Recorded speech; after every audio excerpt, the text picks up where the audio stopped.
Shalom, shalom, chers amis téléspectateurs, chers amis internautes, chers amis auditeurs, vous tous qui êtes branchés à notre émission, qui est une émission de la parole, une émission d'enseignement, une émission de maturité. Je suis dans la joie de vous savoir nombreux devant vos postes radio, devant vos petits écrans pour suivre cette émission. Aujourd'hui, nous allons partager sur les thèmes Elohim vit que la lumière était bonne. Elohim vit que la lumière était bonne. Là, nous sommes dans le livre de Genèse, au chapitre 1er. Nous allons prendre le verset 2 jusqu'au verset 4.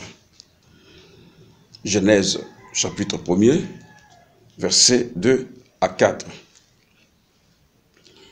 La terre était informe et vide. Il y avait des ténèbres à la surface de l'abîme. Et l'esprit d'Élohim se mouvait au-dessus des eaux. Elohim dit que la lumière soit, et la lumière fut. Elohim vit que la lumière était bonne.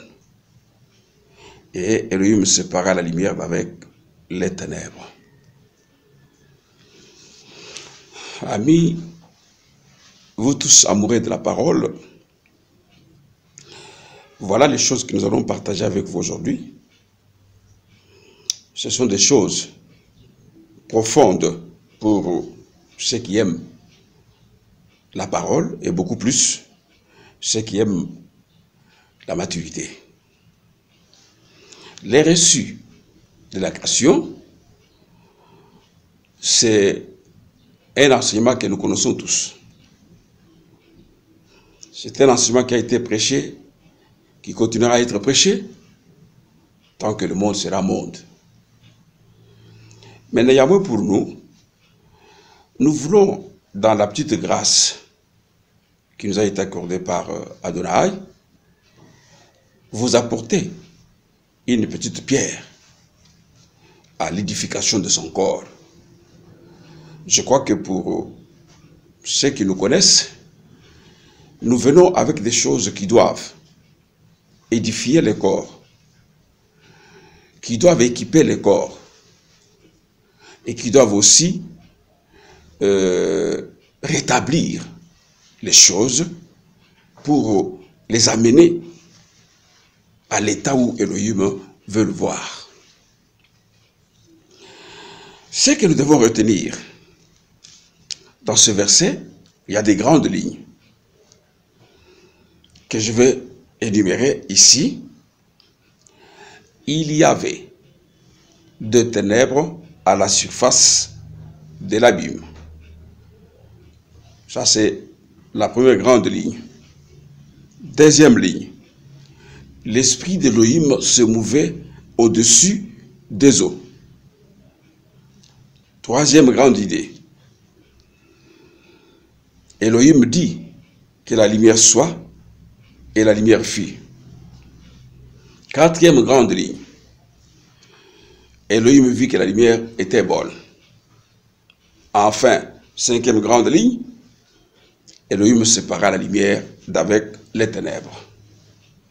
Voilà les choses qui se passent au premier jour de la création.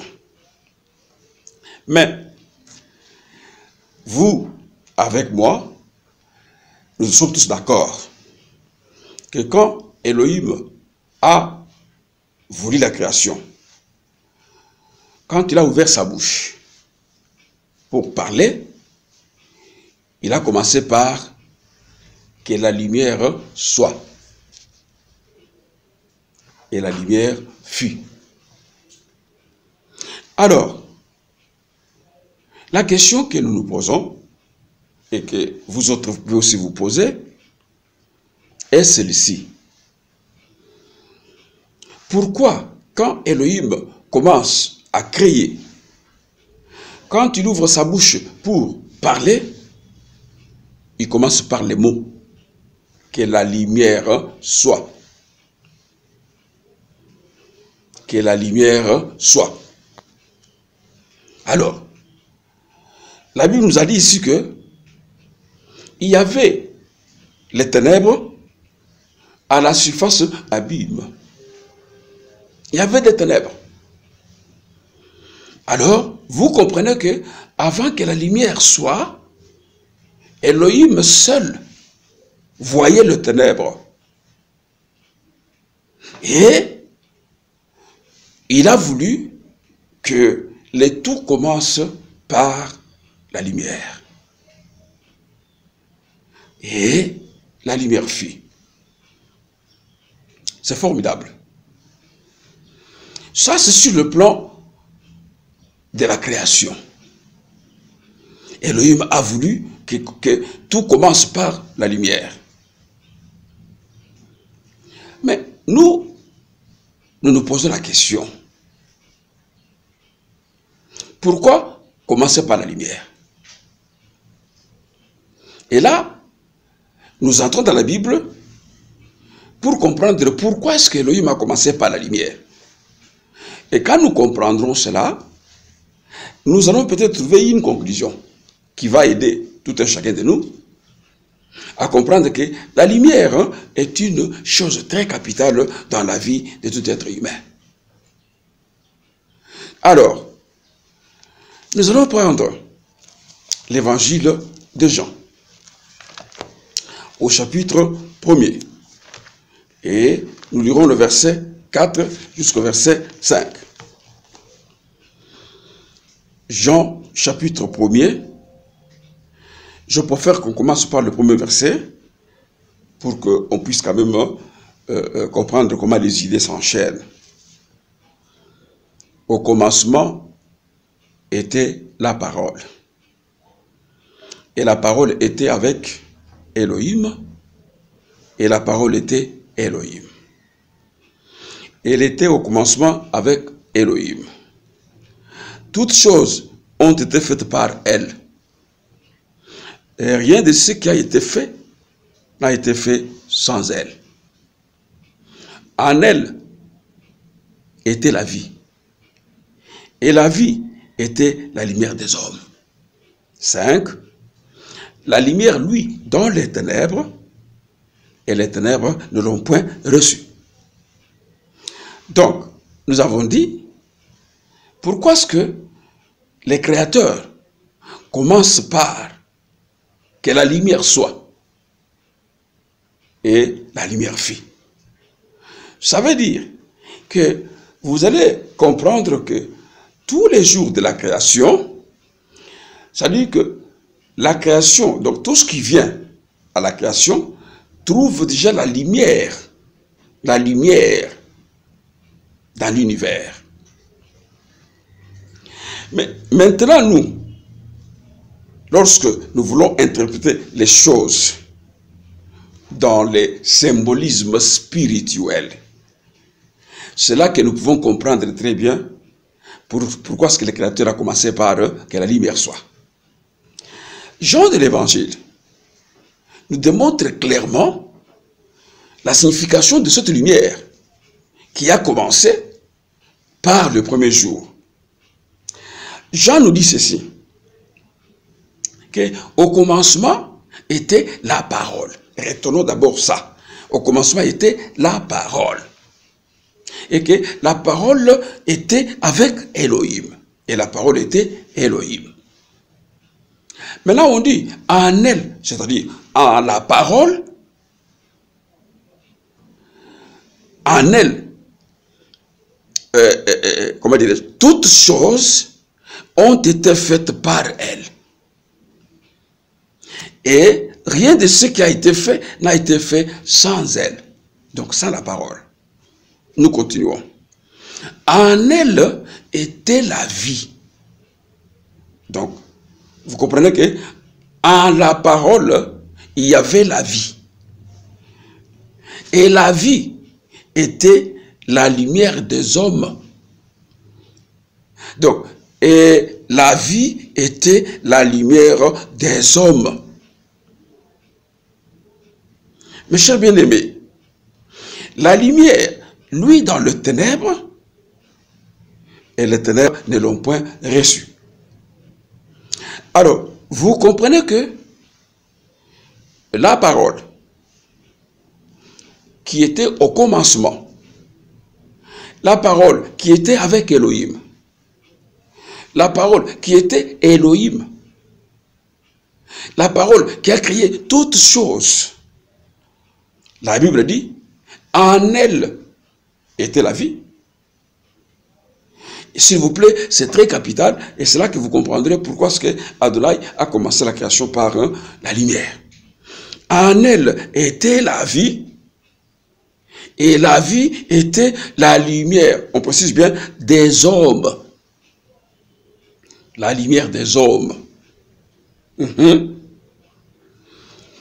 En elle était la lumière. Ah bon? Et on dit bien la lumière des hommes. Et le verset 5 dit, la lumière, lui, dans le ténèbre. Mais les ténèbres ne l'ont point reçu. Mes chers amis, vous tous qui aimez la parole, vous avez compris que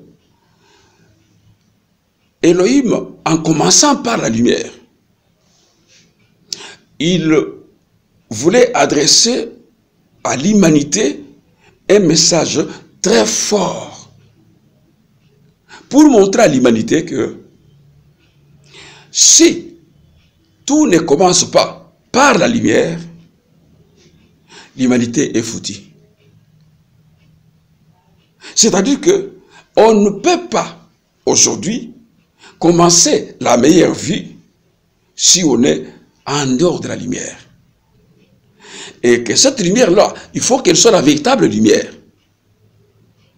Parce que nous avons déjà vu sur cette terre des hommes des lumières qui sont transmises par des médailles, des lumières qui sont transmises par les mains des individus, des lumières qui viennent de gauche à droite.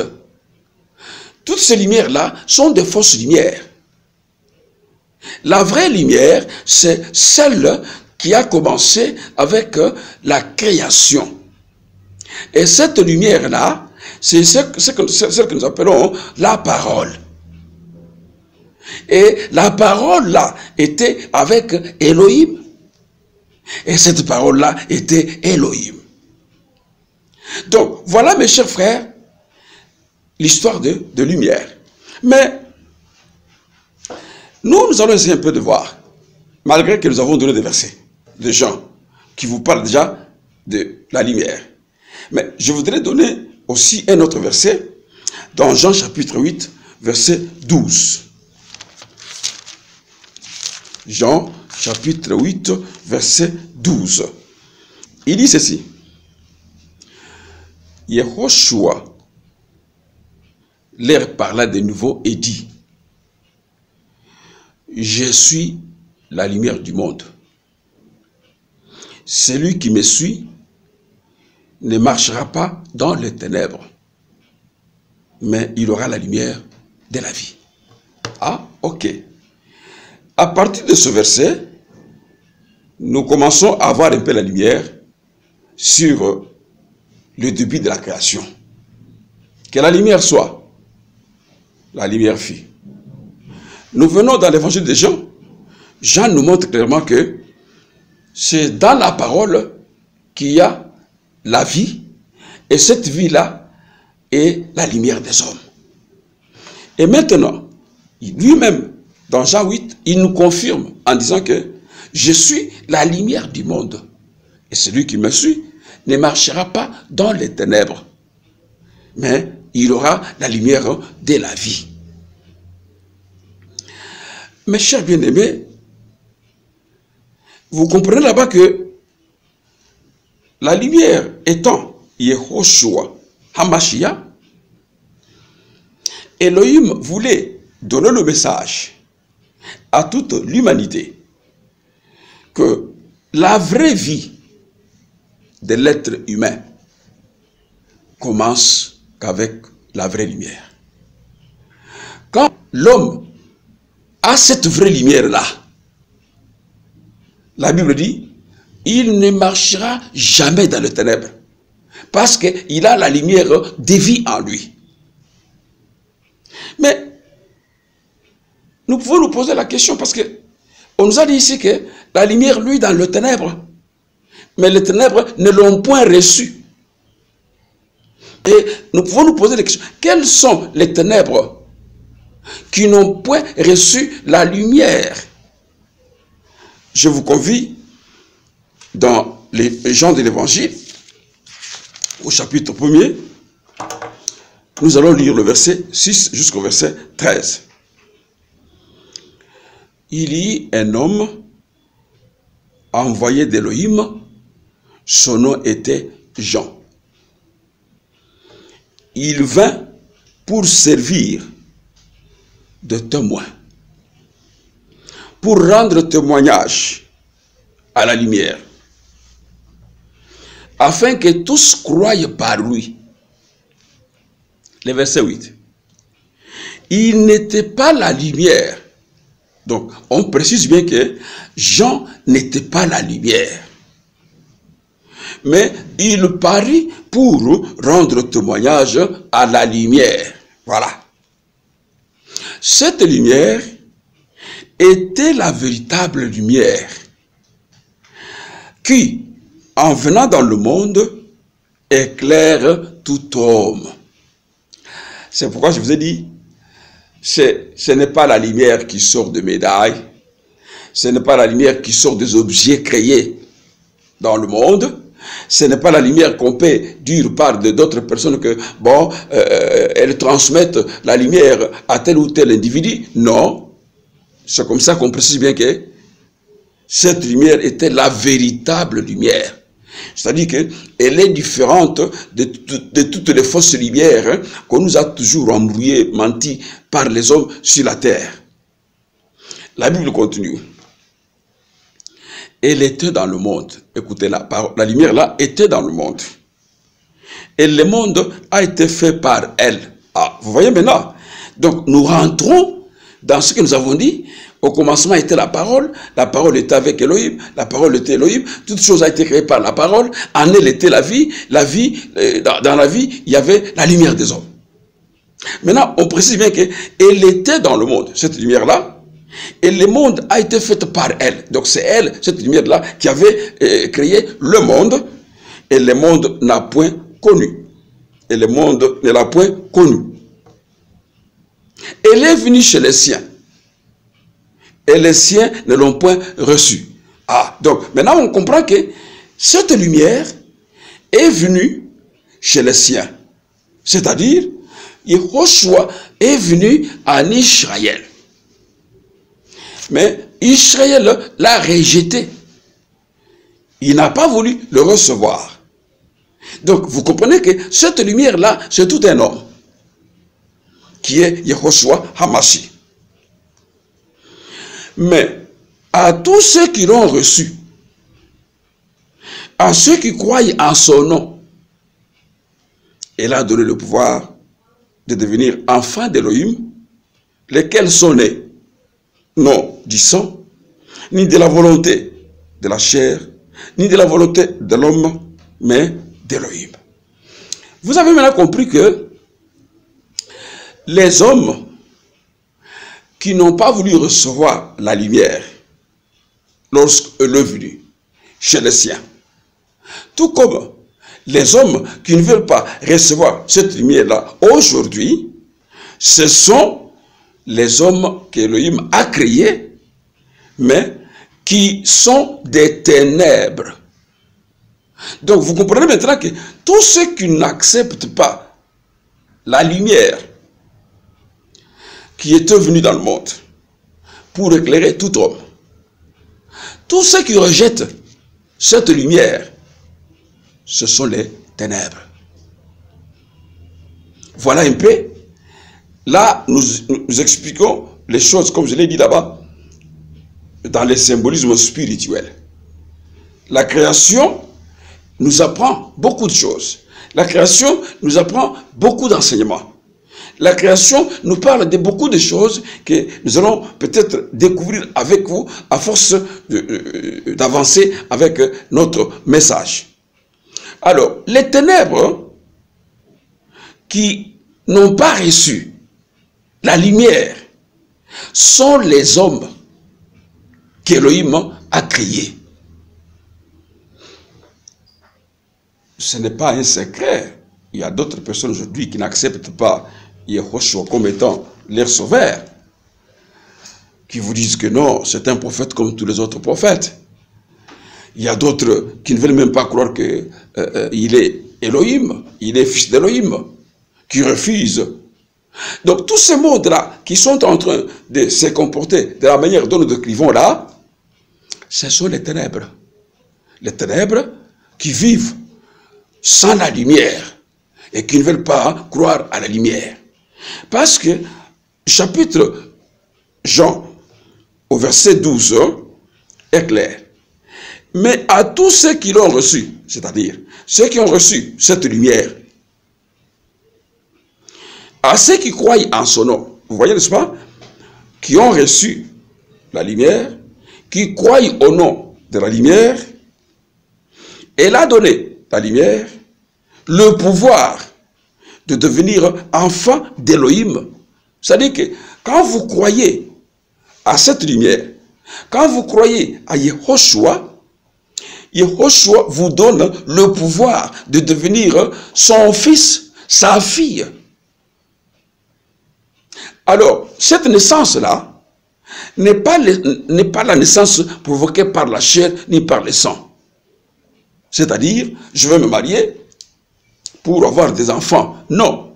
Cette naissance-là, c'est une naissance qui est provoquée par la foi. Quand vous croyez, quand vous recevez la sémence, la vraie, et vous croyez à cette lumière-là, vous êtes automatiquement engendré par cette lumière-là et vous devenez fils et fille d'Élohim.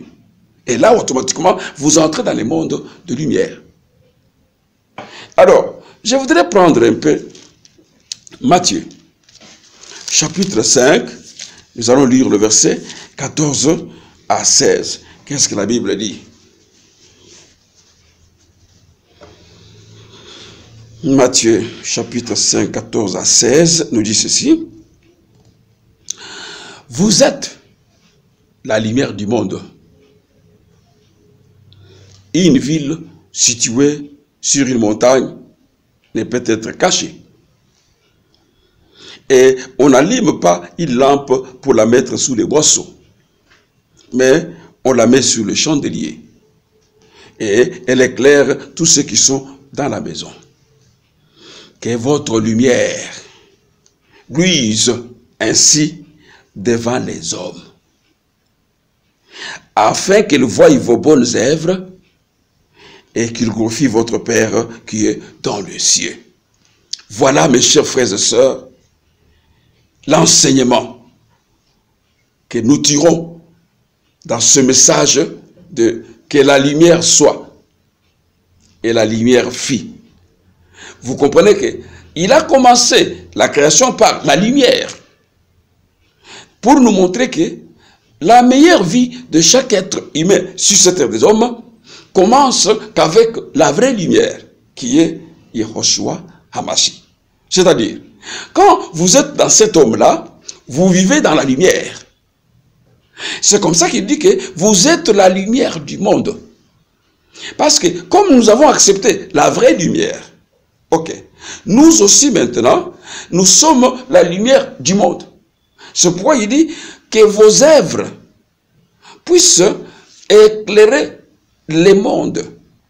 Et quand vos œuvres vont éclairer le monde, et le monde comprendra que vous êtes le fils de la lumière et glorifiera votre Père qui est dans le ciel. Mes chers bien-aimés, tous les disciples à travers le monde qui ont cru à la lumière dont nous sommes en train de parler là, et au nom de cette lumière-là, comme nous disons nous autres, au nom de Yehoshua HaMashiach, c'est ça le nom de la lumière, sont automatiquement la lumière du monde. C'est ce que le verset 16 nous dit. Que votre lumière luise devant les hommes, afin qu'ils voient vos bonnes œuvres et qu'ils glorifient votre Père qui est dans le ciel. Donc, vous comprenez, mes chers frères, donc, nous sommes la lumière. Et une fois que nous sommes à la lumière, les Écritures disent que nos œuvres à nous doivent être différentes des œuvres de ténèbres. Et que les hommes qui nous entourent puissent voir les œuvres de la lumière qui sortent de nous. Et quand ils verront les œuvres de la lumière qui sortent de nous, ils vont glorifier notre Père qui est dans le ciel. Vous savez qu'aujourd'hui, c'est beaucoup plus les disciples qui font blasphémer le nom de notre Père. Ce sont toujours les enfants de Dieu qui aujourd'hui, dans leur comportement, donnent l'accès aux enfants des ténèbres de se moquer de notre Père. À cause de ce qu'ils font, à cause de ce qu'ils disent, à cause de ce qu'ils vivent, les gens du monde, quand tu les regardes, ils se moquent en disant, mais ils disent qu'ils sont les enfants de la lumière, mais regardent leurs œuvres. Parce que la lumière, quand elle est là, les ténèbres ne peuvent pas résister. Il faut que les ténèbres prennent fuite. Voilà, mes chers frères, les choses que nous tirons dans ce message. Donc, je disais que tous les disciples qui ont crié à la lumière, qui ont crié au nom de la lumière, sont automatiquement fils d'Élohim. Et en tant que tels, ils sont la lumière du monde. Alors, nous allons prendre un chapitre qui va aussi nous aider, Ephésiens, chapitre 5, verset 8, nous descendons jusqu'au verset 13. Ephésiens 5, 8 à 13. Alors, Ephésiens 5, 8 à 13. Suivez très bien, mes amis. Autrefois, vous étiez ténèbres. Et maintenant, vous êtes lumière dans Adonai. Marchez comme des enfants de lumière. Car le fruit de la lumière consiste en toutes sortes de bonté, de justice et de vérité. Examinez ce qui est agréable à l'Adonai et ne prenez point part aux œuvres infructueuses des ténèbres, mais plutôt condamnez-le. Car il est honteux de dire ce qu'ils font en secret. Très enfin. Mais tout ce qui est condamné est manifesté par la lumière. Car tout ce qui est manifesté est lumière. Là, nous avons notre cher apôtre Paul. Il écrit des choses avec beaucoup de précision. Il dit, vous êtes, il dit, autrefois, vous étiez ténèbres. Et maintenant, vous êtes lumière dans les Seigneurs. Vous voyez bien, mes chers bien-aimés, ici, nous avons deux temps. Nous avons le passé, nous avons le présent. Et dans le passé, la Bible nous dit que vous étiez ténèbres. Quand on n'avait pas encore crié à la lumière, on vivait dans le ténèbres. On était nous-mêmes ténèbres. Mais lorsque nous avons accepté la lumière, la Bible dit que maintenant, vous êtes lumière dans l'Adonai. Il y a des choses là-bas. Parce qu'aujourd'hui, nous avons une confusion dans notre confession, dans nos églises. Vous trouvez les fils et les filles d'Élohim qui ont crié à la lumière. Élohim les qualifie qu'ils sont ses enfants. Élohim leur dit, que vous êtes lumière. Mais ils confessent toujours qu'ils sont ténèbres. Ils n'acceptent jamais qu'ils sont lumière. Lumière là, c'est la bouche, la bouche. Mais leur confession intérieure, ils ne croient pas à cela. Et c'est comme ça que quand ils parlent, quand ils sortent des choses dans leur bouche, ils témoignent des histoires qui sont fausses. La Bible est claire. La Bible dit autrefois vous étiez ténèbres. Et maintenant, vous êtes lumière. Mes chers amis, vous tous amoureux de la parole. Comment est-ce qu'on peut être aujourd'hui dans l'Adonai, mais tout en demeurant encore dans le ténèbre? Mais c'est contradictoire. Comment est-ce qu'aujourd'hui on peut nous qualifier, vous êtes la lumière du monde, mais tout en demeurant encore en ténèbres? Donc, dans cette façon-là de confesser les choses, dans nos assemblées, il y a des fois où nous ne croyons même pas à l'évangile de notre Seigneur. Il y a des fois où par notre confession, nous confessons des histoires comme ça. La Bible est claire. Autrefois, vous étiez. Ok. Mais maintenant, vous êtes. Pourquoi vous ne voulez pas vivre dans le présent? Tout en étant dans l'Adonai, tout en se disant lumière, mais vous vivez toujours dans les passés. Vous confessez toujours dans le passé. C'est ça ce que nous appelons nous autres l'ignorance notoire. Parce que quand on est dans la lumière, on ne peut pas encore se considérer ténèbres parce qu'on était ténèbres. Mais maintenant, on n'est plus encore ténèbres, on est maintenant lumière. C'est ce que la Bible confesse. La foi vient de ce qu'on entend. Ce qu'on entend vient de la parole de Hamashia. Mais quand vous mettrez la foi dans la confession de serviteurs, dans la confession des hommes qui veulent embrouiller le monde, et que vous ne mettez pas votre foi dans la parole de Hamashia, vous créez un problème. Autrefois, vous étiez, c'est clair, autrefois, vous étiez ténèbres. Mais maintenant, vous êtes lumière. Et la Bible dit, marchez comme des enfants de lumière. Car le fruit de la lumière consiste en toutes sortes de bonté, de justice et de vérité.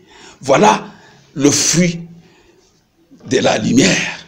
C'est-à-dire que chaque disciple qui vit dans la lumière doit être un homme qui doit manifester la bonté, la justice et la vérité. C'est comme ça que le verset 10 dit, examinez ce qui est agréable à l'Adonai et ne prenez point part aux œuvres infructueuses des ténèbres, mais plutôt condamnez-le. Donc c'est pourquoi vous voyez qu'un fils de lumière ne peut pas cohabiter avec un fils de ténèbres. Ils ne s'entendront jamais. Parce que les œuvres des fils de lumière, les œuvres des fils de ténèbres ne peuvent jamais cohabiter ensemble. Et ce sont des personnes qui sont appelées à se séparer, qu'ils vendent ou qu'ils plaivent. Autrefois, vous étiez, j'insiste beaucoup sur cela, autrefois, vous étiez, et maintenant, vous êtes lumière dans l'Adonai. Marchez comme des enfants de lumière, car le fruit de la lumière consiste en toutes sortes de bonté, de justice et de vérité. Et ne prenez point part aux œuvres infructueuses des ténèbres, mais plutôt condamnez-le. Bien-aimés, amoureux de la parole, vous tous qui nous suivez partout où vous êtes, voilà comment Adonai nous parle des choses dans la création. Nous avons déjà un enseignement puissant qui montre que s'il a commencé par la lumière, C'est parce que il ne peut pas créer dans le ténèbre. C'est comme ça qu'il fallait d'abord que la lumière soit, pour qu'il commence maintenant à créer toutes les choses jusqu'au 6e jour. Je voudrais qu'on continue parce que c'est un message très fort et très puissant. Ne prenez pas par aux œuvres des ténèbres, mais plutôt condamnez-le. Je vous ai dit que le thème de notre message est que Elohim vit que la lumière était bonne. Voilà. Elohim vit que la lumière était bonne. Revenons dans Genèse, au chapitre 1er. Allons prendre le verset 4. Dieu vit que la lumière était bonne. Et Dieu sépara la lumière d'avec les ténèbres. Vous comprenez ici, mes chers amis téléspectateurs, mes chers amis internautes, mes chers amis auditeurs, que quand Elohim a créé la lumière, lui-même a fini par conclure en disant que la lumière est bonne. Il vit que la lumière était bonne. Et le verset 4 est clair. Elohim sépara la lumière d'avec les ténèbres. Elohim sépara la lumière d'avec les ténèbres. Alors, qu'est-ce que nous pouvons retenir dans ce message si puissant qu'Elohim est en train de nous prêcher au travers du premier jour de la création? Elohim aime la lumière. C'est ainsi qu'il n'a pas voulu que la lumière puisse cohabiter avec les ténèbres. Et la Bible dit, il sépara la lumière d'avec les ténèbres. Ce qui fait dire que lorsque Elohim fait sortir ses enfants des ténèbres et qu'il les fait entrer dans la lumière, la première chose qu'Elohim fait dans la vie de ses disciples-là, c'est de séparer ses enfants, qui sont le fils de la lumière, d'avec les ténèbres. Donc, ça veut dire que Elohim ne peut pas accepter que son fils, sa fille, qui est la lumière, puisse vivre avec les ténèbres. Voilà pourquoi, lorsqu'il a vu que la lumière était bonne, il dit, maintenant, ce que je dois faire, c'est de séparer la lumière d'avec les ténèbres. Je voudrais qu'on prenne un peu un chapitre qui va nous aider à comprendre, parce que des fois on dit que non, mais ces hommes de Dieu là, ce sont des séparatistes.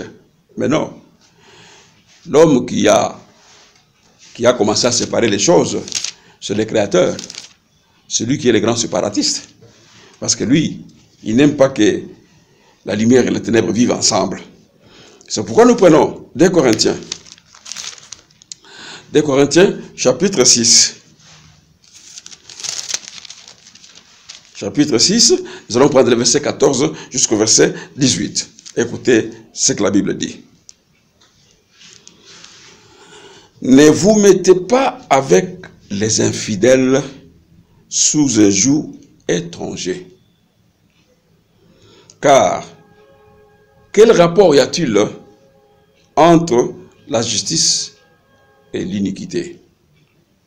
Ou qu'y a-t-il de commun entre la lumière et les ténèbres? 15. Quel accord y a-t-il entre Hamashia et Bélial? Ou quelle part a les fidèles avec l'infidèle? 16. Quel rapport y a-t-il entre les temples d'Elohim et les idoles? Car nous sommes les temples d'Elohim Lakai, Dieu vivant. Comme Elohim l'a dit, j'habiterai et je marcherai au milieu d'eux. Je serai leur Elohim et ils seront mon peuple. 17. C'est pourquoi, sortez du milieu d'eux et séparez-vous, dit à Adonai. Ne touchez pas à ce qui est impur et je vous accueillerai. 18. Enfin, je serai pour vous un père et vous serez pour moi des fils et des filles, dit à Adonai, Tout-Puissant. Ah, là, il y a des choses. Là, il y a des choses. Dieu vit que la lumière était bonne. Dieu sépara la lumière d'avec les ténèbres. C'est comme ça le principe d'Elohim. Il ne peut pas se contredire. Il ne peut pas changer cela. Donc, depuis la création jusqu'à aujourd'hui, Elohim reste dans ses principes. Il ne peut pas accepter que la lumière vive ensemble avec les ténèbres. C'est pourquoi vous verrez, quand tu fais jour, la nuit est de l'autre côté. Et quand tu fais la nuit, le jour est de l'autre côté. Ils ne peuvent jamais cohabiter ensemble. C'est comme ça que Elohim, quand il a séparé la lumière d'avec les ténèbres, maintenant, les Écritures nous expliquent très bien, dans ce que nous venons de lire, deuxième épître aux Corinthiens, chapitre 6, le verset 14, commençons par là. Ne vous mettez pas avec les infidèles sous un joug étranger. Là, la parole est adressée aux fidèles. La parole est adressée aux gens qui vivent dans la lumière. La Bible dit que ne vous mettez pas avec les infidèles sous un joug étranger. Car quel rapport y a-t-il entre la justice et l'iniquité? Vous voyez maintenant que la lumière, c'est là qu'on trouve la justice, c'est là qu'on trouve la bonté, c'est là qu'on trouve la vérité, comme nous l'avons vu ici dans Éphésiens. C'est comme ça que maintenant, les Écritures nous témoignent en disant que quel rapport y a-t-il entre la justice et l'iniquité? Si vous êtes les enfants de la lumière, et que vous avez en vous la justice, la bonté, la vérité, comment vous allez vous allier avec les infidèles? Où qu'y a-t-il de commun entre la lumière et les ténèbres? Ça ne peut pas. Donc, d'après les Écritures, mes chers bien-aimés, ça ne peut pas. Donc, il ne peut pas y avoir de rapport entre la lumière et les ténèbres. La Bible est claire. Ça ne peut pas marcher. Mais comment, si vous êtes le fils ou la fille de la lumière, qu'est-ce qui fait que vous puissiez marcher avec les gens des ténèbres et vous êtes des amis, vous vous entendez très bien, donc comment expliquer cela? Si vous trouvez que vous, en tant que lumière, vous ne pouvez pas éclairer vos amis, vos camarades, les gens qui ne croient pas au Seigneur, mais la meilleure solution, c'est de se séparer. La Bible continue. Quel accord y a-t-il entre Hamas et Bélial? Ou quelle part a les fidèles avec les fidèles? Donc, quand on a la lumière, on a Yehoshua en nous. C'est comme ça qu'on dit, quel accord y a-t-il entre Hamas et Bélial, les divinités? Comment toi tu peux avoir Yehoshua en toi, mais tu es en train de vivre avec les gens qui ont d'autres divinités? Tu acceptes, de fois même aujourd'hui, vous allez voir que les enfants des ténèbres, par leur comportement, par leurs habitudes, influencent même les enfants de lumière. Et les enfants de lumière copient facilement les histoires des ténèbres et ils sont incapables de pouvoir éclairer ces gens-là qui vivent dans les ténèbres. Quand c'est la mode, quand ce sont les histoires de la terre, vous verrez que les fils qui se disent, ou les filles qui se disent de lumière, copient facilement les comportements, l'habillement, tout ce que vous voulez là, des gens du monde, ils copient ça facilement et vous verrez que dans nos églises, nous avons des frères, nous avons des sœurs qui viennent avec l'habillement, exactement comme les mondains. Si vous regardez nos chères sœurs, la manière dont elles s'habillent, et des fois même, quand ils font leur maquillage, et les exagèrent, textuellement comme les gens du monde. Quand vous le voyez, vous dites, mais ça, ce sont nos sœurs à nous, ou bien ce sont les gens du monde. Pourquoi est-ce que les enfants d'Élohim, les enfants de lumière, copient facilement les histoires des enfants du monde, et qu'eux-mêmes sont capables d'imposer la lumière qu'ils ont à travers les gens du monde? Quel rapport y a-t-il entre le temple d'Élohim et les idoles? Car nous sommes les temples du Dieu vivant. Oh, ça c'est grave. La Bible nous dit que nous sommes les temples du Dieu vivant. Comme Élohim l'a dit, j'habiterai et je marcherai au milieu d'eux. Il habitera où? Ce n'est pas dans nos bâtiments là que nous faisons, que nous fabriquons en garde pour nous abriter contre le soleil, contre la pluie, qu'on appelle les temples. Non, frère. Elohim habite à nous. C'est moi, c'est toi, ma soeur, mon frère. C'est nous tous là qui sommes les temples d'Elohim. Et Elohim habite à nous. Mais si nous sommes les temples d'Elohim, comment est-ce que nous manifestons la présence d'Elohim à nous? Quand vous regardez notre comportement, quand vous regardez notre manière de parler, quand vous regardez notre manière de nous habiller, quand vous regardez tout ça, on ne voit pas des traits de lumière. Or, c'est nous qui devons montrer aux gens du monde que réellement Elohim habite à nous.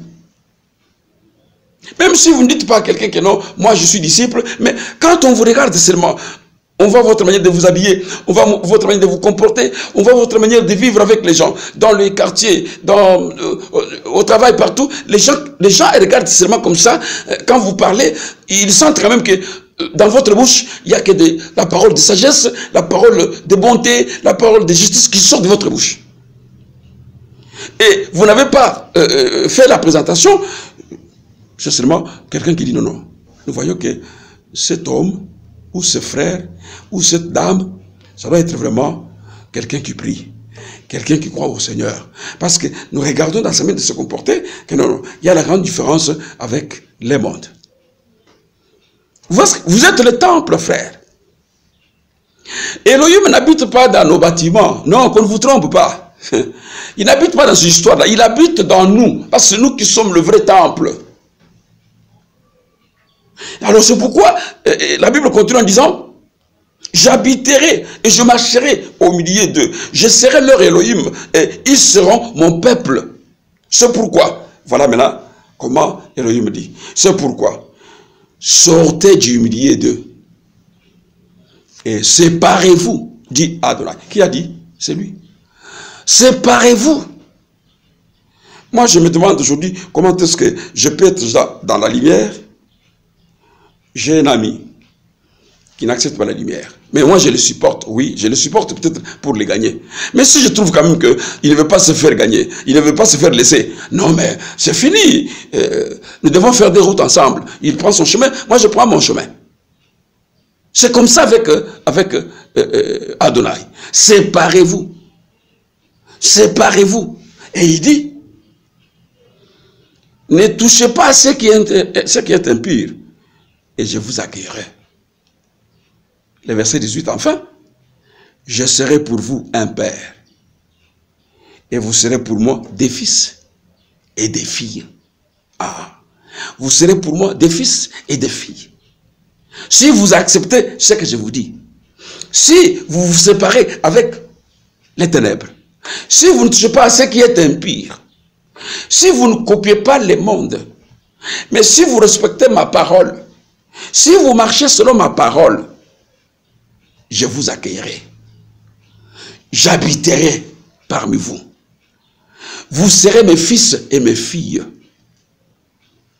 dit El Shaddai. Si nous prenons Lévitique, vous allez voir que Elohim ne change pas. Comme il vient de le parler en 2 Corinthiens, il a parlé aussi en Lévitique, chapitre 20, verset 26. Qu'est-ce qu'il dit? Vous serez saints pour moi, car je suis saint. Yehovah, ou Yahweh pour les autres, parce que c'est toujours un problème, je vous l'ai dit. La vraie prononciation des tétragrammes pose toujours problème aujourd'hui à travers le monde. Je vous ai séparés de peuple. Écoutez. Je vous ai séparés de peuple. Ça, c'est lui qui parle. Je vous ai séparés de peuple afin que vous soyez à moi. Vous avez compris qui est le séparatiste? C'est lui-même. Je vous ai séparés de peuple afin que vous soyez à moi. Parce que vous serez saints comme moi, votre Père, je suis saint.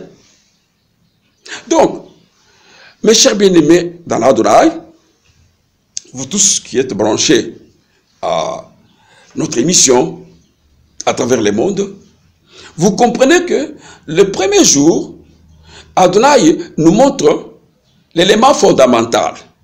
C'était la lumière. Il a commencé par la lumière. Parce qu'il savait que toute la meilleure vie commence avec la lumière. Et nous avons compris que cette lumière-là n'est autre que Yehoshua HaMashiach. C'est-à-dire que si, mon frère, ma soeur, à travers le monde, vous n'avez pas cet homme-là dans votre vie, vous vivez dans les ténèbres. Vous n'êtes pas dans la lumière. Ne croyez pas à toutes les fausses lumières qu'on est en train de vous dire à travers le monde. Ce sont des fausses lumières. La vraie lumière, c'est Yehoshua HaMashiach, l'homme de Galilée. Quand vous l'avez, il dit, je suis la lumière du monde. Celui qui me suit ne marchera jamais dans les ténèbres. Il continue, vous aussi vous êtes la lumière du monde. Vous êtes une ville qui est située au-dessus de la montagne. Marchez dans la lumière. Produisez des œuvres dignes de la lumière. Pour que le monde, quand il verra les œuvres que vous produisez, glorifie votre Père qui est dans le ciel. Donc, le fils de la lumière, la fille de la lumière, ne peut pas prendre part aux œuvres des ténèbres. C'est comme ça que la Bible a dit, quand Elohim a vu que la lumière était bonne, il a séparé la lumière avec les ténèbres. Vous êtes dans l'Adonai, mais vous êtes encore le pied dans le monde, le pied dans l'Adonai. Ça n'existe pas. Il faut toujours savoir que quand on est dans la lumière, on reste dans la lumière et on doit se séparer des ténèbres. Parce que celui qui a séparé, c'est Adonai lui-même. Mes chers frères et sœurs, lorsque nous acceptons cette lumière, nous devenons automatiquement fils d'Elohim, qui sont nés non selon la chair ni la volonté de l'homme, mais selon la volonté d'Elohim. C'est-à-dire à travers la sémence, cette parole que nous proclamons. Quand vous acceptez cette parole, vous êtes nés par cette parole, automatiquement vous devenez fils de la lumière, fils de Yehoshua. Et quand vous êtes fils de Yehoshua, vous devez faire la part des choses. Votre vie doit être conforme avec la parole, avec la lumière, et vous ne devez pas pactiser avec les ténèbres. Vous devez vous séparer avec les ténèbres. Voilà la grande leçon que nous recevons au premier jour de la création, c'est-à-dire la lumière, cette lumière qui lui dans les ténèbres. Mais les ténèbres ne l'ont point reçue. Mais à ceux qui l'ont reçue, cette lumière leur a donné le pouvoir de devenir enfants d'Elohim. Mes chers bien-aimés frères et sœurs, c'est sur ce que nous allons terminer notre message d'aujourd'hui. Au nom de toute l'équipe technique, équipe de la presse messianique, qui m'aide à ce que vous me receviez chez vous, 5 sur 5, et à mon nom personnel, je vous dis au revoir et soyez les fils de la lumière.